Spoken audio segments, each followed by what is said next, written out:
Hai anak-anak, apa kabar? Ibu harap kalian dalam keadaan sehat. Hari ini kita akan memulai pembelajaran kita yang pertama bersama saya, Ibu Putri Kinley. Ibu harap kalian menyaksikan video pembelajaran ini hingga selesai, karena di akhir pembelajaran akan ada kuis yang kalian kerjakan. Selamat menyaksikan. Anak-anak, siapakah mereka? Ya, mereka adalah pembaca teks berita. Hari ini kalian akan belajar tentang teks berita. Ibu harap setelah kalian mempelajari materi hari ini, kalian dapat memahami pengertian teks berita, memahami ciri-ciri teks berita, dan memahami unsur-unsur teks berita. Namun sebelumnya, kalian harus mengetahui apa itu berita. Menurut Kamus Besar Bahasa Indonesia atau KBBI, berita adalah suatu teks yang berisi cerita atau keterangan mengenai peristiwa atau kejadian yang hangat. Berita juga bersinonim dengan kata kabar, laporan, atau pemberitahuan. Sedangkan teks berita adalah suatu teks yang menyampaikan kabar atau informasi kepada masyarakat tentang suatu peristiwa atau kejadian faktual atau yang nyata dan aktual atau yang masih hangat atau baru yang diinformasikan secara tulis.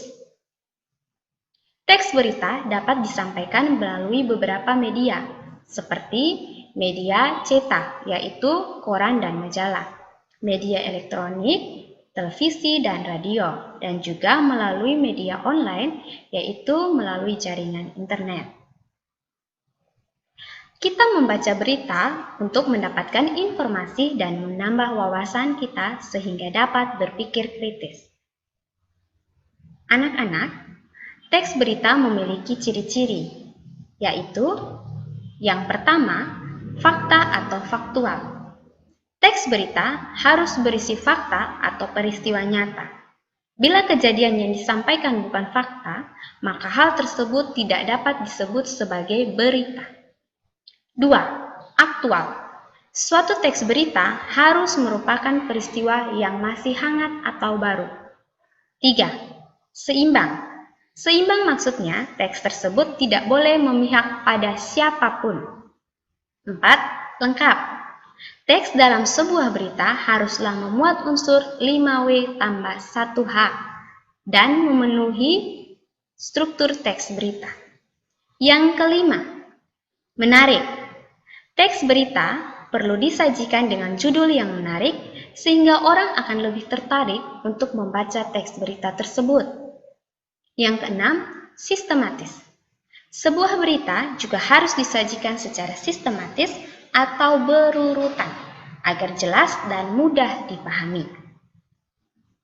Selanjutnya anak-anak, kalian perlu mengetahui unsur-unsur yang terdapat dalam teks berita, yaitu yang sering kita dengar dengan istilah 5W tambah 1H.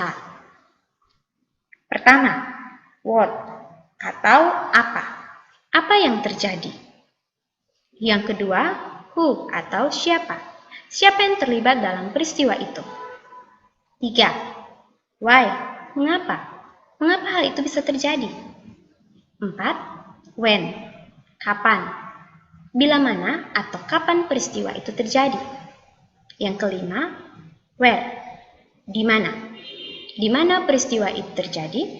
Dan yang keenam, how, bagaimana? Bagaimana peristiwa itu bisa terjadi?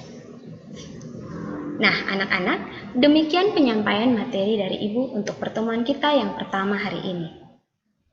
Setelah ini, kalian silakan mengerjakan kuis yang terdapat pada Google Classroom. Setelah itu, dikirimkan ke dalam Google Classroom. Sekian pertemuan kita, anak-anak. Sampai jumpa di pertemuan selanjutnya. Selamat pagi.